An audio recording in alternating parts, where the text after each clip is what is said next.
to my dear future employer. Good day, mom and sir. My name is Roxanne Aliviado. I am 42 years old. I am high school graduate. I am married.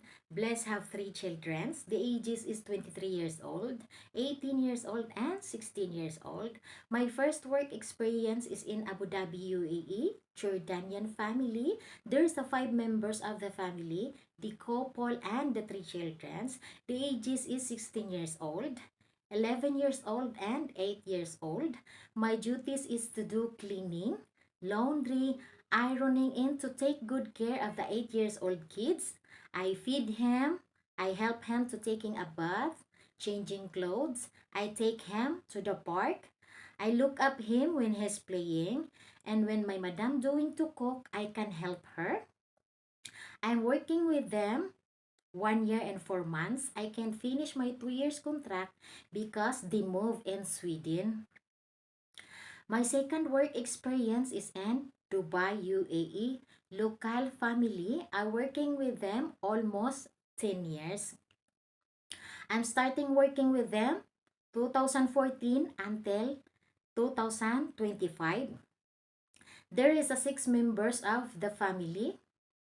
My employer, 71 years old. Her niece, 55 years old. Her daughter, 31 years old. Her husband, 32 years old. And the two children, the toddler, 4 years old, and the 6 months old baby.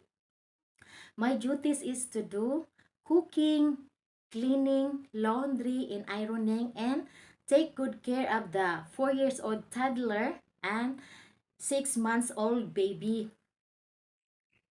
I feed him, taking a bath, changing diaper. To my future employer, I am initiative, kind, honest, reliable, patient. I am hardworking. I will do my best to satisfy you my work. I taking good care of your children as my own. To my future employer, thank you for watching my video. I hope you see you soon. Bye bye.